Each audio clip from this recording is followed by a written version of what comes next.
हरे कृष्ण। ओम अज्ञानतिमिरन्धस्य ज्ञानाञ्जनशलाकया चक्षुरुन्मिलितं येन तस्मै श्रीगुरवे नमः। नमो विष्णुपादाय कृष्णपृष्ठाय भूतले श्रीमते भक्तिवेदांत स्वामीति नामे। नमस्ते सरस्वते देवे गौरवाणी प्रचारिणे निर्विशेषा शून्यवादी पाश्चात्य देशतारिणे। जय श्री कृष्ण चैतन्य प्रभु नित्यानंद श्री अद्वैत गदाधर शिवासादि गौर भक्तवृंद। हरे कृष्णा कृष्णा कृष्णा हरे हरे, हरे राम राम राम हरे हरे। भगवद गीता श्लोक संख्या 60। तो आज थोड़ा लेट हो गया, डायरेक्ट श्लोक से डिस्कस करेंगे। तो 2.59 तक हमने डिस्कस किया था। 2.54 में अर्जुन ने प्रश्न करते हैं, स्थित प्रज्ञस्य का भाषा समाधिस्तस्य केशवा स्थितिधिं किं प्रभाषेता किम आसीत व्रजेत किम। तो अर्जुन ने प्रश्न करते हैं, जो स्थित प्रज्ञ है उसकी क्या भाषा है, उसके क्या लक्षण है, और कैसे वो बैठता है, कैसे वो बात करता है, किम प्रभाषेता व्रजेत किम, कैसे वो चलता है। तो 2.55 में पहला प्रश्न भगवान ने उत्तर दिया, का भाषा, उसके जनरल लक्षण क्या है। स्थित प्रज्ञ से का भाषा, तो जनरल उसका जो एक कॉमन लक्षण है, कॉमन सिम्टम है, वो क्या है कि प्रजाहाति यदा कामान सर्वान पार्थ मनोगतान। प्रजाहाति यदा कामान, मन से उत्पन्न होने वाले भौतिक संसार में भोग की जो भी इच्छाएं हैं उनको पूरी तरह से गिव अप कर देता है, छोड़ देता है, त्याग देता है। तो लेकिन जब वो सारी इच्छाओं को त्याग देता है तो उसको कैसे संसार में, कैसे वो इन सबको त्याग पाता है। आत्मनि ये बात मना तुष्टा, क्योंकि इंटरनल ज्यादातर संसार में बाहरी वस्तु में लोग आनंद को प्राप्त करना चाहते हैं, सुख को प्राप्त करना चाहते हैं, वो इंटरनली हैप्पीनेस को रिलिश करता है। स्थित प्रज्ञस्यता उच्यते, उसको स्थित प्रज्ञ बोलते हैं। फिर 56 और 57 में वो कैसे बोलता है, जो स्थित प्रज्ञ है, किम प्रभाषेता, कैसे बोलता है वो। दुखेषु अनुदिग्न मना सुखेषु विगता स्पृहा वीतराग भया क्रोधा स्थित धीरम मुनिरुच्यते। तो दुख में अनुद्विग्न नहीं होता है वो, और सुख में भोग करने की स्पृहा नहीं रहती है उसमें। तो जो ऐसा व्यक्ति है उसको क्या बोलते हैं, स्थित धीर मुनिरुच्यते, वो स्थित धीर मुनि कहलाता है। तो अभी यहाँ पे प्रश्न उठता है कि यहाँ पे तो बोलने का तो कुछ दिया नहीं है इस श्लोक में, ऐसा तो बताया ही नहीं है वो संस्कृत में बोलता है या इंग्लिश में बोलता है, कौन सी लैंग्वेज में बोलता है, इसका कोई चर्चा नहीं है। कहाँ वो बोलता है, कैसे बोलता है, या वो तेज बोलता है, धीरे बोलता है, यहाँ पे बोलने का कुछ चर्चा नहीं है 2.56 में। तो ये जो श्लोक है इसमें बताया जा रहा है कि उसके विचार कैसे हैं, उसके थॉट्स कैसे हैं। दुखेषु अनुद्विग्न बना, दुख में वो अनुद्विग्न नहीं होता है। वो सोचता है कि मुझे इससे ज्यादा कष्ट मिलना था, ये मेरा प्रारब्ध है, भगवान ने कृपा करके मुझे थोड़ा सा दिया है। सुखेषु विगता स्पृहा, और सुख में वो स्पृहा नहीं है उसको सुख को भोग करने की। तो यहाँ पे बताया जा रहा है उसके थॉट्स कैसे हैं, क्योंकि जो व्यक्ति के थॉट्स रहते हैं वही बाद में स्पीच बनता है। थॉट्स बिकम्स वर्ड्स, इसलिए ये उत्तर है किम प्रभाषेत। तो दुख में सुख में अनुद्विग्न नहीं होता है, उसके विचार बताए जा रहे हैं। या सर्वत्र अभिस्नेह तत्त प्राप्य शुभाशुभम नाभिनंदन्ति ना द्वेष्टि। और इसके अगले श्लोक में बताते हैं, इस संसार में उसको शुभ प्राप्त हो या अशुभ प्राप्त हो, कोई सम्मान करे कोई अपमान करे, ये उस सब से वो आसक्त नहीं होता है, वो अपने पर्पस पे फोकस रहता है। फिर उसके बाद 2.58 से 63 का सेक्शन है, किम आसीत, वो बैठते कैसे, ये संसार में रहते हुए वो अपनी इंद्रियों को, हाँ, संसार के इंद्रियों को, इंद्रियों के विषयों से कैसे निग्रह करता है, कैसे बचाता है। 2.58 में उदाहरण दिया है कछुए का, कि जैसे कछुआ होता है संसार में, जब भी उसको कुछ विपत्ति की आशंका होती है वो अपने सारे अंगों को समेट लेता है। इसी तरह जो स्थित प्रज्ञ व्यक्ति होता है वो संसार में रहते हुए, हाँ, कभी भी इंद्रिय के विषयों में इंद्रियों को नहीं लगाता। तो अभी जब यहाँ पे ये बोला गया है, लेकिन इसके अगले श्लोक में भगवान बोलते हैं विषयावि निवर्तन्ते निराहारस्य देहिना, विषयों का तो उसने त्याग कर दिया है, लेकिन विषयों का जब त्याग किया है उसने, निराहारस्य देहिना, जैसे कोई भोजन का त्याग कर देता है, लेकिन फिर वो क्या है, वो भूख लगती है उसको। रसो वर्जम रसो अपि अस्या, रस वर्जम मीन्स रस का त्याग कर दिया है। रस क्या है, इंद्रिय और इंद्रिय विषयों का जब संयोग होता है उससे मिलने वाला जो सुख है उसको रस बोला गया। तो उसका उसने त्याग कर दिया, एक्शन का त्याग कर दिया। रसो अपि अस्या, लेकिन जो उसका टेस्ट है वो गया नहीं है अभी, उसकी जो डिजायर है, जो क्रेविंग है उसको प्राप्त करने की, वो नहीं गई। परम दृष्टवा निवर्तते, जब वो परम दृष्टवा, जब वो हायर टेस्ट को जीवन में अनुभव करता है, ये वो हायर टेस्ट क्या है, प्रभुपाद जी ने तात्पर्य में दिया है, one who has tested the beauty of Krishna. जब वो अपनी इंद्रियों को भगवान की सेवा में लगाता है तभी वो पूरी तरह उसको त्याग पाता है।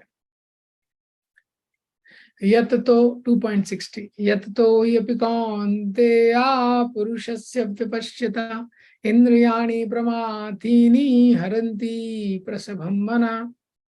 यत तो ही अपि कौन्तेय पुरुषस्य विपश्यता, यहाँ पे बता रहे हैं यत्न करने वाला जो व्यक्ति है, इस श्लोक में बताया गया है कि जो ऐसा स्थित प्रज्ञ है वो कितना रेयर है, रेयरिटी ऑफ सच अ स्थित प्रज्ञ डिवोटी, कितना दुर्लभ है कि कोई व्यक्ति इतना स्थित प्रज्ञ हो।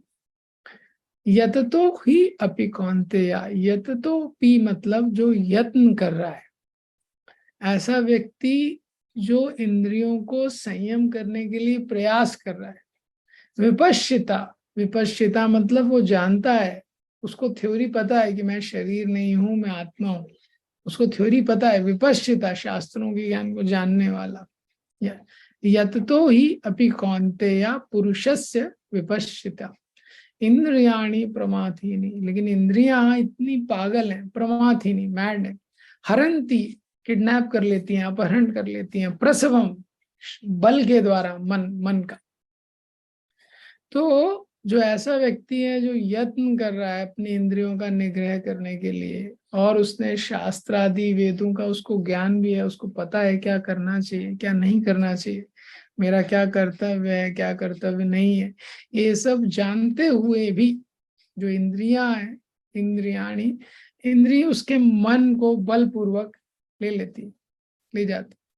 तो प्रश्न उठता है कि इंद्रियां उसके मन को कैसे इंगेज कर देती हैं इंद्रिय तृप्ति में, उसको तो पता है कि क्या नहीं करना चाहिए।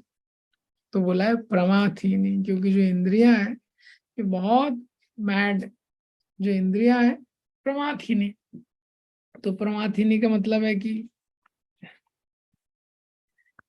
जो मैड है, जो एकदम पागल हो।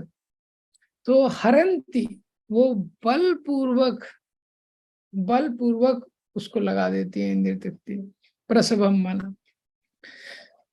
तो जो स्थित प्रज्ञ है, इसलिए जो स्थित प्रज्ञ व्यक्ति है वो बड़े ध्यान से अपने इंद्रियों को इंद्रिय तृप्ति में ना लगाने के लिए बहुत अलर्ट रहता है वो। जैसे संसार में व्यक्ति के पास अगर कोई खजाना है, कोई व्यक्ति 1 लाख रुपए का चेक लेके चल रहा है, 10 लाख का चेक लेके चल रहा है, कितना वो ध्यान से उस चेक को रखेगा, कितने ध्यान से चलेगा, वो खजाने को कितने ध्यान से रखेगा। ऐसे ही वो व्यक्ति बहुत ध्यान से संसार में रहता है। ये अब प्रभुपाद जी ने तात्पर्य अगर आप देखेंगे तो इस तात्पर्य में प्रभुपाद जी ने लिखा हुआ है 2.60। यस,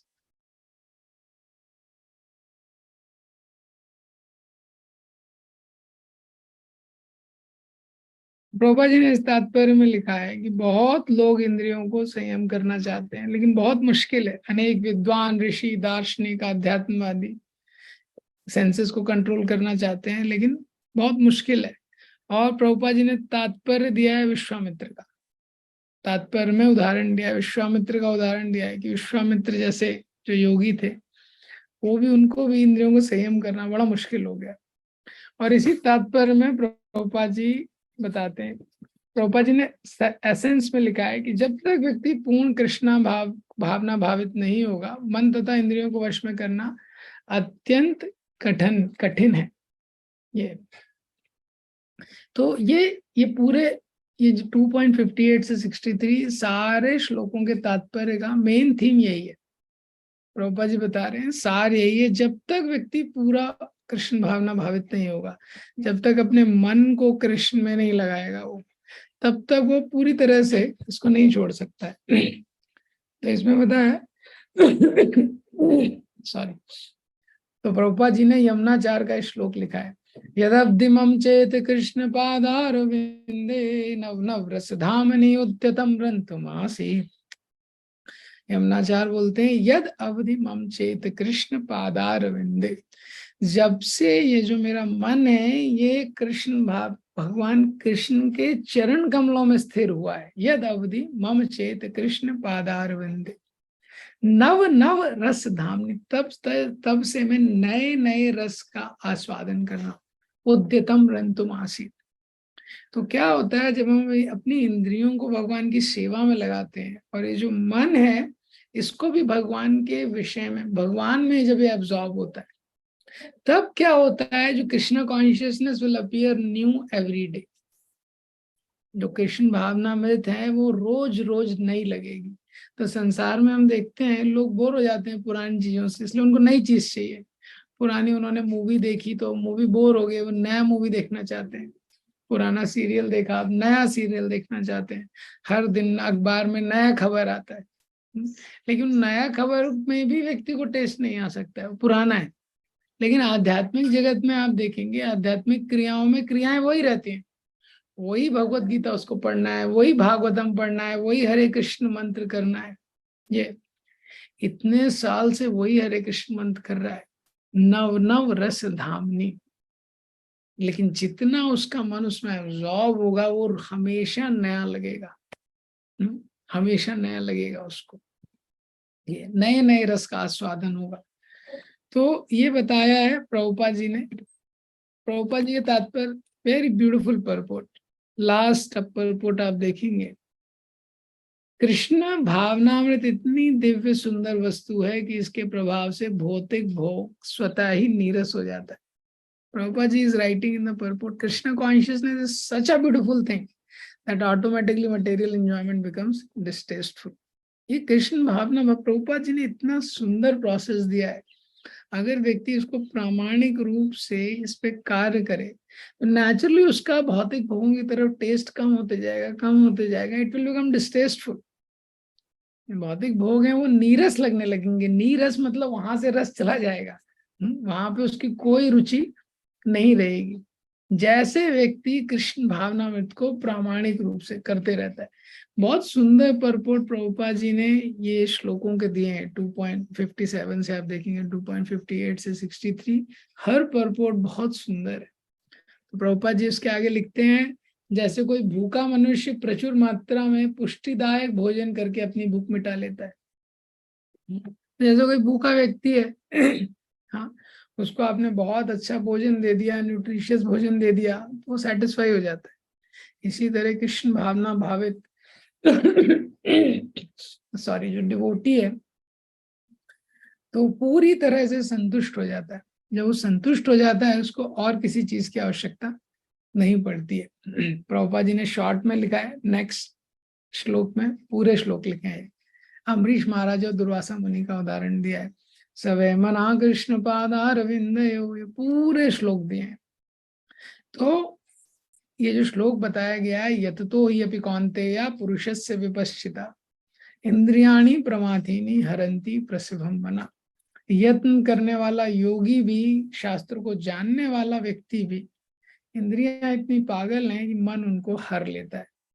तो कैसे हमको पता, how can we know we are making advancement in Krishna consciousness?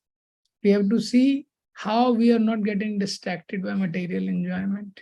तो ये भी एक पैरामीटर है। हमको अगर देखना है कि कैसे हम कृष्ण भावना में इतने प्रगति कर रहे हैं, तो हमको देखना है कि कितना मन का आकर्षण कम हुआ है, कितना इंद्रियों का आकर्षण अशुद्ध जो इम्प्योर ऑब्जेक्ट्स हैं उनके लिए कम हुआ है। ये अब इसके आगे बताते हैं, तानि सर्वाणि संयम्य युक्तासीत मत्परा वशे हि यस्य इंद्रियाणि तस्य प्रज्ञा प्रतिष्ठिता। तानि सर्वाणि इंद्रियाणि, तानि सर्वाणि संयम्य, तानि जो ऐसा जो व्यक्ति है, सर्वाणि संयम्य, सर्वाणि मतलब सारे इंद्रियों को संयम्य, उसने कंट्रोल कर लिया है, संयम में रखा है। युक्त आसीत मत्परा, युक्त योग में लगा हुआ ऐसा व्यक्ति, मतपरा, मतपरा शब्द है, इंपॉर्टेंट शब्द है। प्रभुपाद जी ने भी तात्पर्य में इसको डिटेल में एक्सप्लेन किया है। मतपरा, मतपरा मतलब भगवान बोल रहे हैं मुझ में। भगवत गीता में पहला इंडिकेशन है, भगवान अपने आप को इंडिकेट कर रहे हैं, ये मेजरली ये।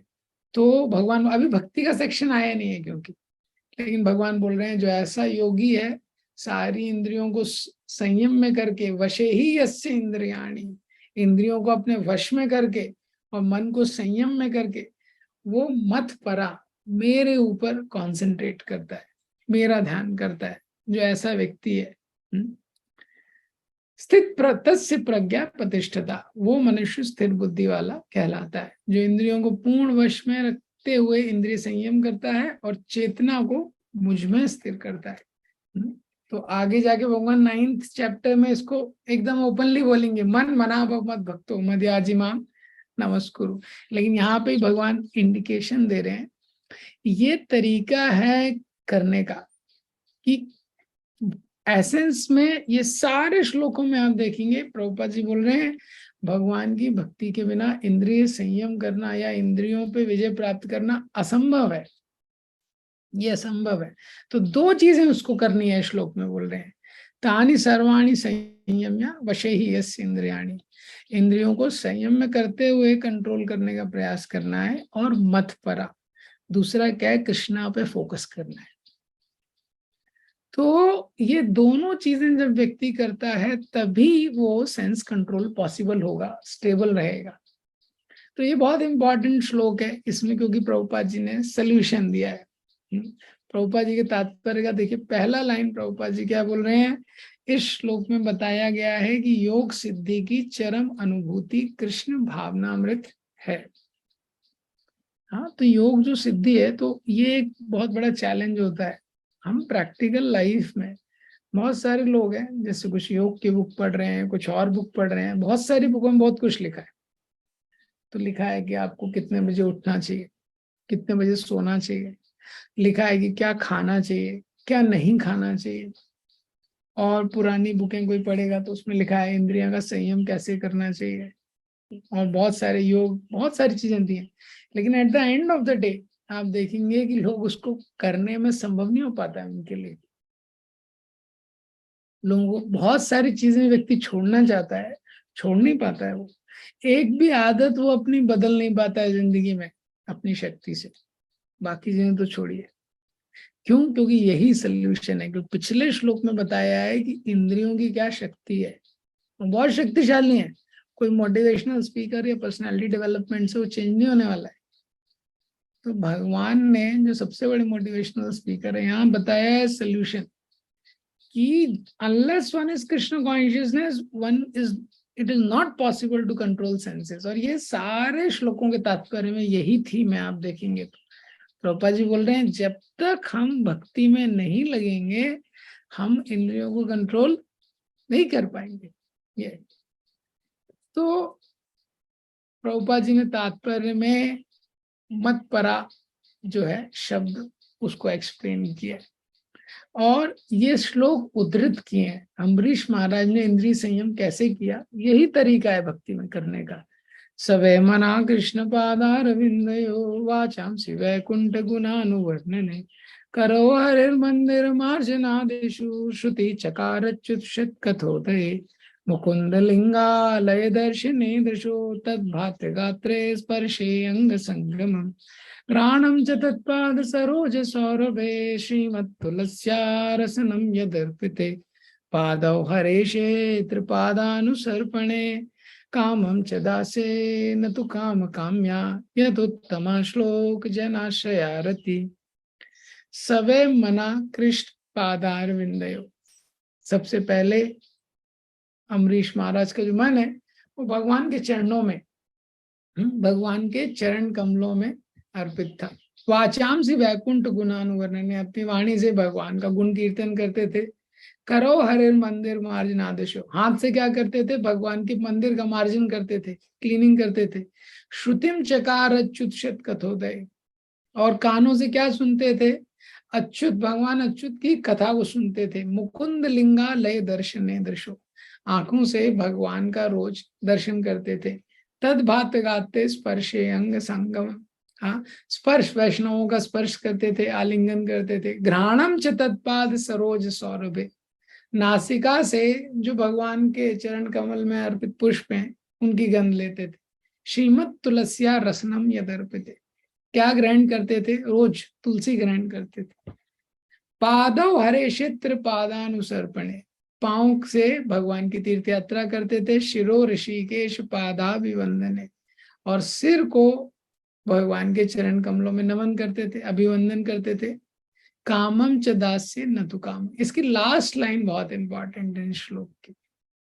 तो पहली और लास्ट लाइन, पहला क्या है, क्योंकि मन में निरंतर भगवान का चैनल चलता था, भगवान श्री कृष्ण के चरण कमलों में मन अर्पित था। और लास्ट लाइन क्या है, जो डिजायर करने की टेंडेंसी है, हम लोग जो इच्छा करते हैं, इच्छा करने की जो वृत्ति है वो उन्होंने किसमें लगा दी थी, भगवान की इच्छाओं को पूरी करने में। He has doubted the tendency to desire in fulfilling the desire of the Lord. ये जो व्यक्ति इच्छा करता है, वो इच्छा करने की प्रवृत्ति उन्होंने किसमें लगा दी थी, भगवान की इच्छा करने में, पूरी करने में। तो खुद के लिए कोई डिजायर नहीं थी, उनकी एक ही डिजायर थी कि भगवान की डिजायर को कैसे पूरा करना है। ये तो ये जो श्लोक है इसको प्रभुपाद जी ने और एक्सप्लेन किया है, लास्ट पैराग्राफ में एक्सप्लेन किया है मत परा शब्द को। बलदेव विद्याभूषण ने भी ये डेफिनेशन दी है, मत भक्ति प्रभावेना सर्वेंद्रिया विजय पूर्विका स्वात्मा दृष्टि सुलभेति भवा। इंद्रियों को केवल कृष्ण की भक्ति के बल में, बल से वश में किया जा सकता है और कोई तरीका नहीं। इसलिए संसार में अलग अलग तरह, कोई मेडिटेशन कर रहा है, कोई ध्यान कर रहा है, कोई कुछ योगा कर रहा है, ये उसका हृदय शुद्ध नहीं होता है, लेकिन एक्सटर्नली वो बहुत एजुकेटेड हो सकता है, वो बहुत अच्छे कपड़े, वो बहुत क्लीन रह सकता है, नीट रह सकता है, हार्ट को क्लीन नहीं कर सकता है। वो इंद्रियों जो गलत आदतें हैं वो व्यक्ति नहीं छोड़ सकता है जब तक वो भक्ति में नहीं लगेगा।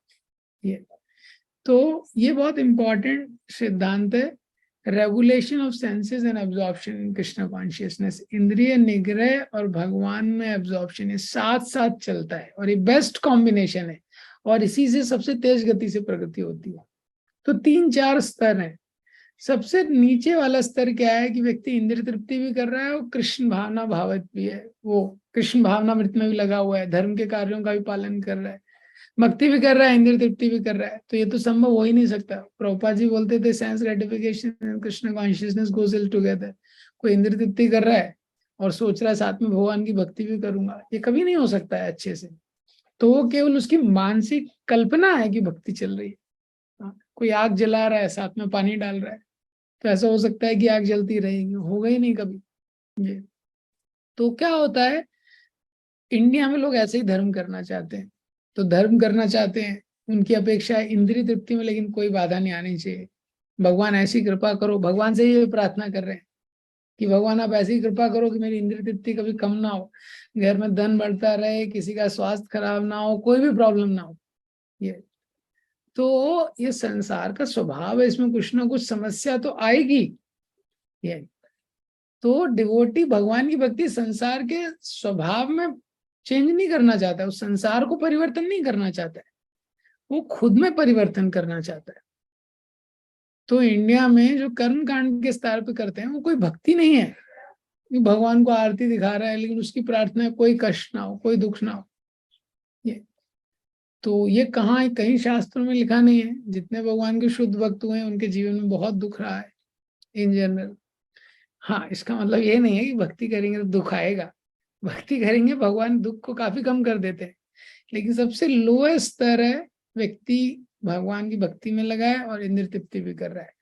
तो ऐसे जब हम भक्ति करते हैं, भगवान का नाम जब भी कर रहे हैं लेकिन हम इंद्रिय तृप्ति में कोई कमी नहीं करना चाहते, हम 8 घंटे 9 घंटे सो रहे हैं, किसी भी चीज में कुछ कम नहीं करना चाहते, ये भगवान को बिना भोग लगा भी कभी कभी खा रहे हैं, भोग लगा भी खा रहे हैं, वो भी चलता है एटीट्यूड है।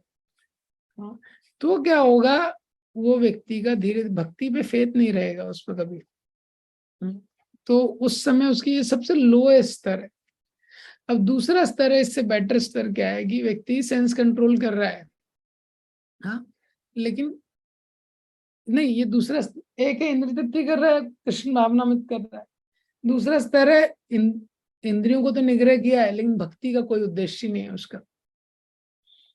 तो आप देखिए कुछ लोग हैं वो वेज खाते हैं, वेज में भी ऐसे लोग भी मिल जाएंगे कुछ की ओनियन गार्लिक भी नहीं खाते, ये लेकिन भगवान को भोग नहीं लगाते, उनका उद्देश्य ही सेंस कंट्रोल है बस मैक्सिमम। ये तो वो बहुत ध्यान से खाते हैं क्या खाना चाहिए क्या नहीं खाना चाहिए, क्योंकि बॉडी स्लिम रहनी चाहिए, बॉडी ज्यादा वेट नहीं बढ़ना चाहिए, इससे बहुत डिसीज होते हैं। वेस्ट में इंडिया में बहुत सारे लोग बहुत कॉन्शियस रहते हैं, तो इंद्रिय तृप्ति नहीं कर रहे हैं बहुत ज्यादा, एक्सटर्नल इंद्रिय तृप्ति, ग्रॉस नहीं कर रहे हैं। हाँ, क्योंकि सटल इंद्रिय तृप्ति की अपेक्षा है उनकी, नेम फेम इस प्रकार से। तो ये क्या है, श्रम एव ही केवलम, ये भी श्रम है, क्योंकि क्या है इंद्रियों को नियंत्रण में तो नहीं रख पाएंगे और भगवान की भक्ति है नहीं।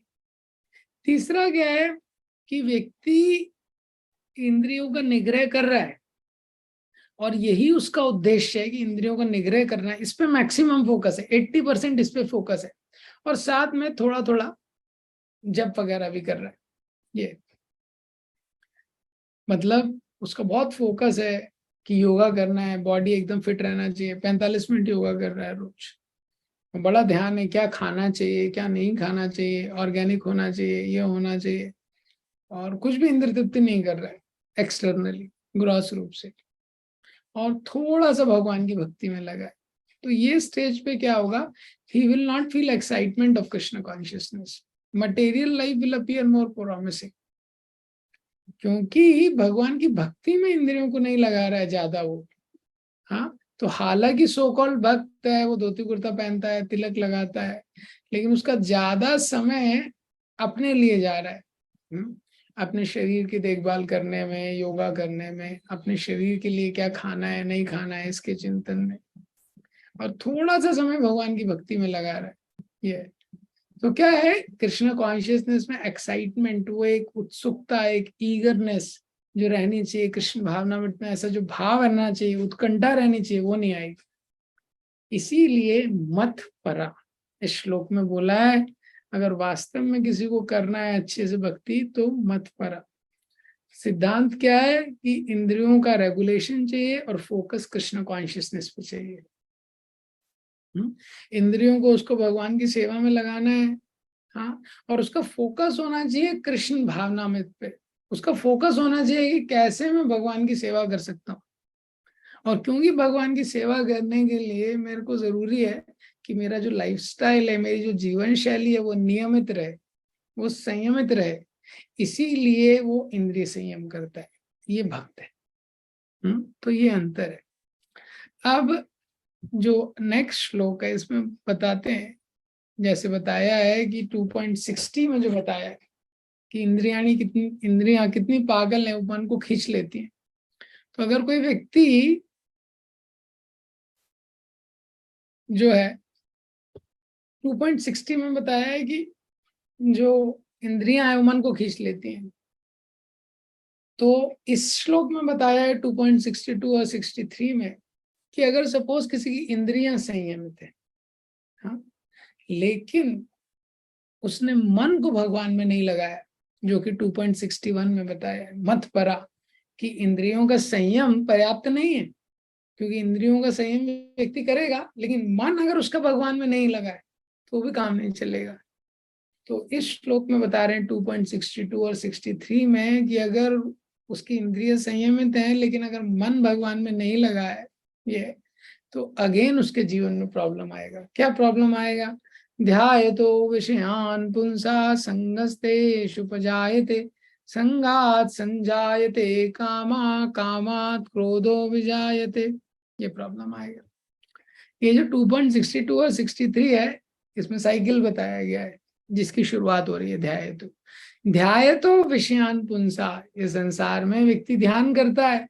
ध्यायतो विषयान पुंसा, किसका ध्यान करता है? विषयों के बारे में सोचता है, आंखों से सोचता है अभी नेक्स्ट कौन सा मूवी आ रहा है जो देखना है। विषयान पुंसा, संग, कानों से सोचता है अभी कौन सा कॉमेडी आने वाला है, कौन सा लाफ्टर चैलेंज आने वाला है, कानों से कुछ सुनना चाहता है, कौन सा लेटेस्ट मूवी का सॉन्ग सुनना चाहता है। हाँ, तो हर इंद्रियों से जब विषयों का ध्यान करता है, संगस्तेष उपजायते, तो संग की इच्छा होती है। जब विषयों का ध्यान करता है तो लगता है इससे संग होना चाहिए, आसक्ति हो जाती है। जिसका ध्यान करने लगता है धीरे धीरे उसके लिए अटैचमेंट हो जाता है। संगात संजायते कामा, और जब संग होता है तो इच्छा, उसको भोग करने की, कामा। और जब कामा क्रोधो विजायते, काम से उत्पन्न होता है क्रोध, क्योंकि काम ज्यादातर इस संसार में इच्छा पूरी होती नहीं है। Unlimited desire, limited resources. तो ध्यायतो से ये शुरुआत हो रही है और धीरे धीरे इसका इंटेंसिटी बढ़ रहा है। उसका इंटेंसिटी क्या है? वो बढ़ रहा है। शुरू में क्या बोलता है वो? आई लाइक इट, हाँ अच्छा लग रहा है मुझे, ये मन में ऐसा आता है अच्छा लग रहा है। फिर क्या होता है? आई वॉन्ट इट, मुझे चाहिए। और फिर क्या स्टेज आती है? Who can stop me from getting it, कौन है जो मुझे रोक सकता है पूरी दुनिया में इसको प्राप्त करने में? इसको बोलते हैं ऑब्सेशन। तो ध्यायतो विषयान पुंसा संगस्तेषु उपजायते, जब वो ध्यान करता है तो विषयान पुंस संगस्तेषु उपजायते, तो क्या हो जाता है? उससे आसक्त हो जाता है। तो जब आसक्त हो जाता है तो thirst for pleasure of the object arises, तो उसमें एक भूख हो जाती है कि मुझे ये चाहिए, काम। संगस्तेषु उपजायते संगात संजायते कामा, अब उसकी इच्छा हो गई, एक मेंटल हंगर कि मुझे ये पदार्थ चाहिए। कामा क्रोधो विजायते, और वो पदार्थ की, वस्तु की, व्यक्ति की, किसी भी चीज की जो इच्छा है उसकी प्राप्ति में अगर कोई बाधक बनता है, कामा क्रोधो, तो बहुत क्रोध आता है। क्रोध आता है, हृदय उसका क्या है? जलने लगता है। ये क्रोधो भवति सम्मोह, ये कनेक्टेड है 2.62 63। क्रोधो भवति सम्मोह, तो क्रोध आता है तो सम्मोह, बिविल्डर हो जाता है वो। बिविल्डरमेंट का मतलब क्या है? सम्मोह, वो जानता नहीं है मैं क्या बोल रहा हूँ क्या नहीं बोल रहा हूँ, कैसे व्यवहार करना चाहिए कैसे नहीं करना चाहिए। सम्मोह स्मृति विभ्रमा, स्मृति यानी जो मेमोरी है, विभ्रमा, वो मेमोरी भी डिस्टर्ब हो जाती है उसकी, मतलब वो भूल जाता है। क्या भूल जाता है? स्मृति विभ्रमा, क्या उसने शास्त्रों में पढ़ा था, क्या लेक्चर में सुना था, भूल जाता है। तो ऐसा होता है, हम लोग सुनते हैं बहुत कुछ, लेकिन जब वास्तविक जीवन में कोई टेम्पटेशन आता है, कोई प्रलोभन आता है तो व्यक्ति भूल जाता है। स्मृति विभ्रमा, स्मृति विभ्रमा का दूसरा अर्थ क्या है? कि भूल जाता है वो, जब उसको क्रोध आता है, किसी से बात कर रहा है या किसी चीज के प्रति बहुत आकर्षित हो जाता है, तो भूल जाता है। जैसे क्रोध में व्यक्ति भूल जाता है किससे बात कर रहा है, from to whom he is talking to, किस व्यक्ति से बात कर रहा है वो भूल जाता है। मतलब वो क्या भूल जाता है, वो भूल जाता है इस व्यक्ति ने मेरे लिए क्या क्या किया है, इस व्यक्ति के संग में, इसके अच्छे संग में क्या क्या मैंने सीखा है, भूल जाता है। बेसिकली वो अनग्रेटफुल हो जाता है। स्मृति विभ्रमा मीन्स अनग्रेटफुल हो जाता है। तो ये विषय का, ये सेंस ग्रेटिफिकेशन का, विषयों के संग का ये प्रभाव है।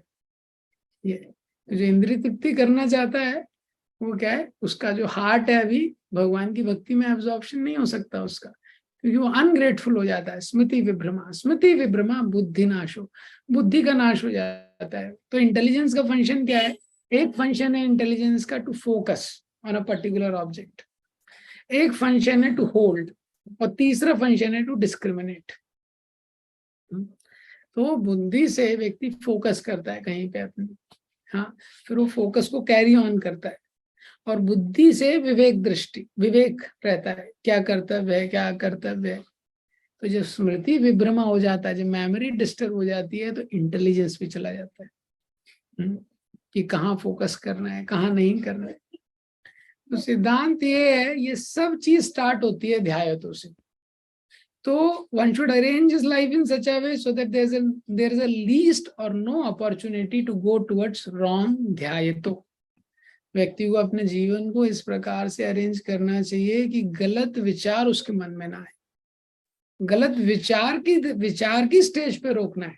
थिंकिंग के बाद अटैचमेंट, फीलिंग आ जाता है, फीलिंग के बाद स्ट्रॉन्ग अटैचमेंट, कामा, विलिंग आ जाता है। तो थिंकिंग के स्टेज पे अगर गलत चीज को रोक दिया तो संभव है, फीलिंग के स्टेज पे डिफिकल्ट है, और विलिंग की स्टेज पे इम्पॉसिबल किसी चीज को रोकना। तो अजामिल का प्रसंग देखेंगे तो उसमें वही गलती अजामिल ने की। अजामिल ने गलत दृश्य देखा, तो गलत दृश्य तो आज की डेट में तो वो हर जगह है, लेकिन गलती क्या की अजामिल ने, अजामिल उसके बारे में चिंतन किया, उसके बारे में उसने चिंतन किया। तो हमको पता होना चाहिए कोई भी गलत चीज रोकनी है तो थिंकिंग के स्टेज पे ही रोकनी पड़ेगी, और कोई तरीका नहीं है इसका। ये थिंकिंग के स्टेज पे ही उसको रोका जा सकता है। ध्यायतो विषयान पुंसा, ये तो प्रभुपाद जी ने तात्पर्य में लिखा है, हमारी जो इंद्रियां हैं उनको रियल एंगेजमेंट्स चाहिए। Senses require real engagement, again very beautiful purpose. हाँ, और अगर हम अपनी इंद्रियों को भगवान की भक्ति में नहीं लगाएंगे, तो वो नेचुरली भगवान की भक्ति में नहीं लगाएंगे, तो वो क्या मटेरियल एंगेजमेंट ढूंढेंगे। प्रभुपाद जी ने इस तात्पर्य में जो उदाहरण दिए हैं, एक उदाहरण दिया है ब्रह्मा और शिवा का, कि जो ब्रह्मा और शिव जैसे जो महान देवता हैं, ये जो लोग हैं ये भी इंद्रियों के वश में आ जाते हैं, तो हम लोग कौन है। और इस श्लोक में, इस श्लोक के तात्पर्य में शिव जी और हरिदास ठाकुर की तुलना की है। तो ये श्लोक का तात्पर्य लोग पढ़ते हैं तो डिस्टर्ब हो जाते हैं कई बार, उनको लगता है अरे ऐसा कैसे कर दिया, शिव जी का कैसे तुलना कर दिया। उन्होंने, प्रभुपाद जी ने लिखा है, जो शिव जी ने इंद्रिय संयम का प्रयास किया वो असफल हो गए। हरिदास ठाकुर ने, क्योंकि वो भगवान के नाम में पूरी तरह एब्जॉर्ब थे, तो वो सफल हो गए। तो इस श्लोक के तात्पर्य को देखते लगता है कि शिव जी को हरिदास ठाकुर से बड़ा बताया जा रहा है या ये सब। तो कई बार लोग डिस्टर्ब हो जाते हैं। इंडिया में लोग शिव जी की पूजा करते हैं, शिव जी बहुत महान है, उसमें कोई डाउट नहीं है। तात्पर्य में प्रभुपाद जी ने ये सिद्धांत बताया है, सिद्धांत है ये, कि ब्रह्मा जी और शिव जी जैसे लोग भी, ब्रह्मा जी अपनी पुत्री से आकर्षित हो गए, और शिव जी इतने महान लोग, हम लोग तो चींटी भी नहीं है इनके आगे। लेकिन ये संसार, ये स्वभाव ऐसा है काम का कि कोई भी इसके वश में आ सकता है। लेकिन अगर कोई पूरी तरह कृष्ण भावना भावित है, जैसे हरिदास ठाकुर थे, नाम में इतने एब्जॉर्ब थे कि माया देवी स्वयं आई, वो भी उनको प्रभावित नहीं कर सके। दूसरा इंपॉर्टेंट चीज है, जब भी ऐसे उदाहरण आते हैं शास्त्रों में सिद्धांत है, तेजी यसाम ना दोषाए। बहुत महान लोगों में कभी भी दोष दृष्टि नहीं करनी चाहिए। ये लोग जो भी करते हैं उसके पीछे कुछ एक भगवान की लीला रहती है, इनमें कभी दोष दृष्टि नहीं करना चाहिए। हमको ऐसा नहीं लगना चाहिए अरे मैं किसी स्त्री से आकर्षित हो गया, ब्रह्मा जी भी आकर्षित हो गए, सेम है। सेम नहीं है, बहुत अंतर है। ये जैसे जमीन और आसमान में अंतर है, वैसे अंतर है। तीसरा चीज, जैसे चंद्रमा, हमेशा चंद्रमा आकाश में प्रकाशित रहता है, उसमें अगर कुछ काला दाग दिख रहा है तो वो चंद्रमा का फिर भी गलती नहीं कहा जाता है। इसी तरह इतने महान लोगों से कुछ हुआ है, उससे हम लेसन ले सकते हैं, लेकिन अपने लेवल पे नहीं लाना चाहिए उसको। तो ये श्लोक में बताया गया है इन दोनों में, पावर ऑफ ध्यायतो, विचारों की क्या शक्ति है, क्या हम मन को इनपुट दे रहे हैं, क्या सुन रहे हैं, क्या देख रहे हैं, बहुत इंपॉर्टेंट है। तो माया से अगर किसी को बचना है तो ये फॉर्मूला दिया है, to safeguard from maya. What is the formula? No time no opportunity. ये दोनों चीज व्यक्ति को ध्यान रखना चाहिए, नो टाइम और नो अपॉर्चुनिटी। कि पहला तो क्या है, व्यक्ति को कभी भी खाली नहीं रहना चाहिए, किसी ना किसी भक्ति की क्रिया में हमेशा एंगेज रहना चाहिए। तो कि अगर वो एंगेज नहीं है तो फिर वो नेचुरली गलत डायरेक्शन में जा सकता है। दूसरा है नो अपॉर्चुनिटी। नो अपॉर्चुनिटी का मतलब क्या है कि जीवन को इस तरह से डिजाइन करना चाहिए कि उसके पास अपॉर्चुनिटी ना हो। व्यक्ति के पास अगर इंटरनेट है तो इंटरनेट में पेरेंटल कंट्रोल होना चाहिए, पेरेंटल कंट्रोल नहीं है तो नेचुरली वो हो सकता है उसका मिसयूज कर ले। ये तो व्यक्ति को अपने अराउंड ऐसी संस्कृति का निर्माण करना चाहिए कि अगर गलती से गलत विचार आ भी जाए तो उस पर एक्ट करने का उसके पास कोई अपॉर्चुनिटी ना रहे। तो ये 2 श्लोकों में बताया गया है कि विचारों की कितनी शक्ति है। गलत विचार करता है व्यक्ति, ध्यायतो विषयान पुंसे संगस्ते उपजायते, संग की इच्छा करता है, संगात संजायते कामा, वो इच्छा बहुत स्ट्रांग हो जाती है। क्रोध कामात क्रोधो विजायते, वो पूरी नहीं होती तो क्रोध होता है, क्रोधो भवति सम्मोहा, फिर वो बिल्डर हो जाता है। सम्मोहा स्मृति विभ्रमा, क्या पढ़ा है सुना है भूल जाता है। स्मृति फिर भ्रंशात बुद्धि नाशो, बुद्धि का नाश हो जाता है, प्रणश्यति पतन हो जाता है। यही जो साइकिल है, अगर उसके विचार सही हैं तो ये रिवर्स हो जाएगी। जैसे ध्याय तो विषयान पुंसा है, इसी की तरह ध्याय तो अगर कृष्णा हो जाए, जो विषयों का ध्यान कर रहा है उसी की जगह अगर वो कृष्ण का ध्यान करने लगेगा तो पूरा साइकिल रिवर्स हो जाएगा और पतन की तरफ भगवत धाम चला जाएगा। और यही महान भक्तों की स्पेशलिटी है कि वो हमेशा किसका ध्यान कर रहे हैं? भगवान का ध्यान कर रहे हैं। तीसरे स्कंद में आप देखेंगे तो तीसरे स्कंद में प्रभुपाद जी लिखते हैं कि जो उद्धव और विदुर जैसे ही मिले, विदुर ने जैसे ही पूछा कृष्ण के बारे में, उद्धव चले गए, खो गए। कहाँ खो गए? भगवान की लीलाओं में। तुरंत भगवान के चरणों का उनको स्मरण आया, भगवान की वृंदावन की लीलाएं, द्वारका की लीलाएं। तो अगर ये ध्याय तो पॉजिटिव हो जाए तो लाइफ पॉजिटिव हो जाएगी, ध्याय तो नेगेटिव हो जाए लाइफ नेगेटिव हो जाएगी।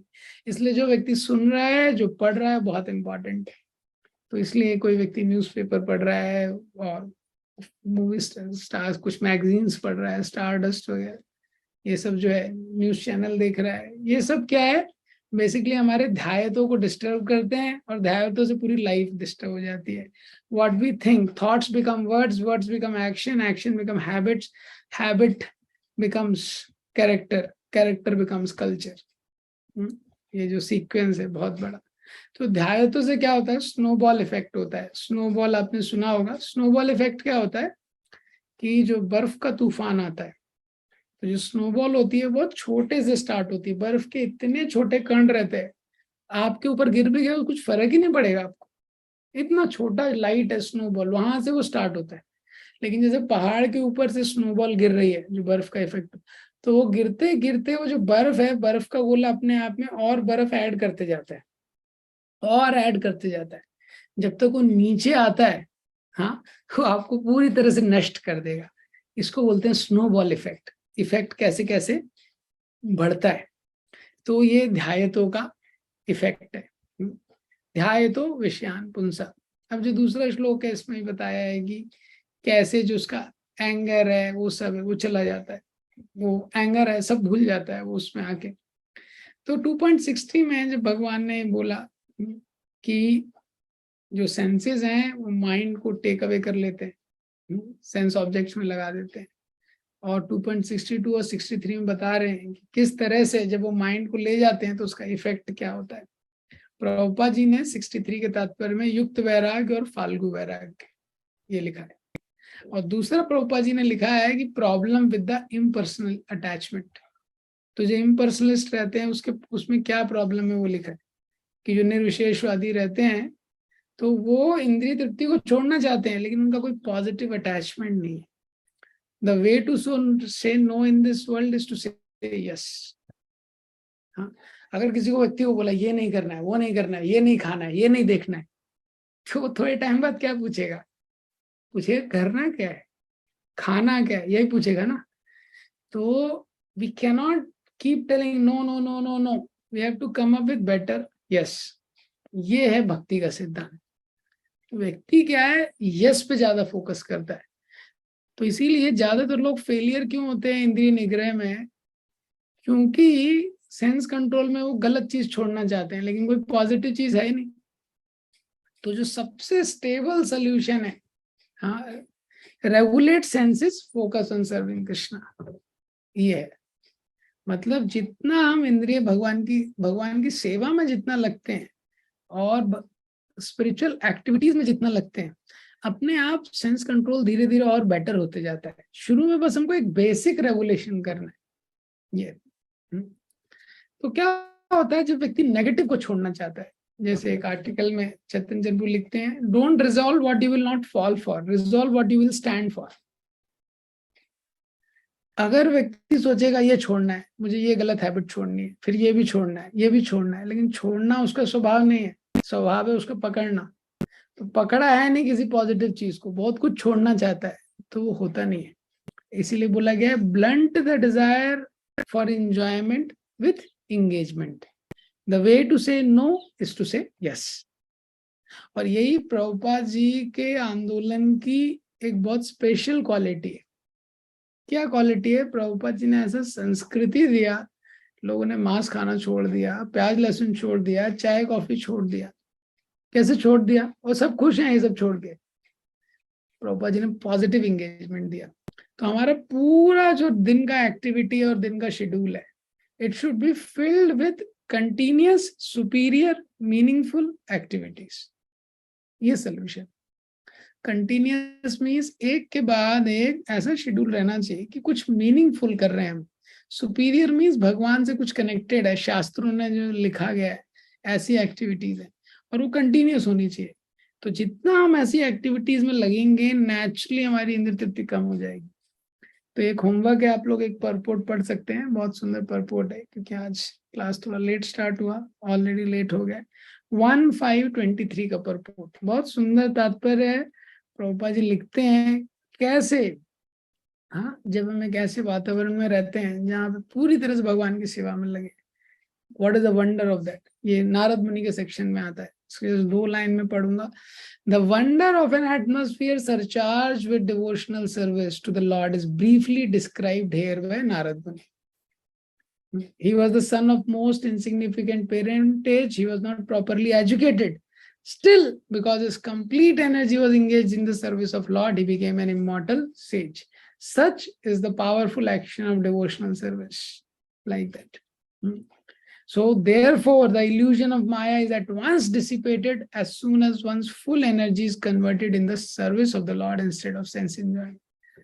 बहुत सुंदर परपोर्ट। एक्चुअली 23 के आगे और भी आप 4-5 श्लोक पढ़ेंगे, some of the very beautiful purports Prabhupada has given. तो इसमें प्रभुपाद जी लिख रहे हैं कि जैसे ही व्यक्ति अपनी पूरी ऊर्जा, पूरी शक्ति भगवान की सेवा में लगा देता है, वो तुरंत माया के क्लचेस से फ्री हो जाएगा। ये तो माया, इल्यूजन ऑफ माया एकदम चला जाएगा। तो हम जितना एनर्जी भगवान की सेवा में लगाएंगे, एनर्जी मीन्स काया वाचा मनसा, शरीर की एनर्जी है या वाणी है या मन है, उतना हम उससे इम्यून हो जाएंगे। बहुत बहुत धन्यवाद। ग्रंथराज श्रीमद् भागवतम की जय, श्रील प्रभुपाद की जय।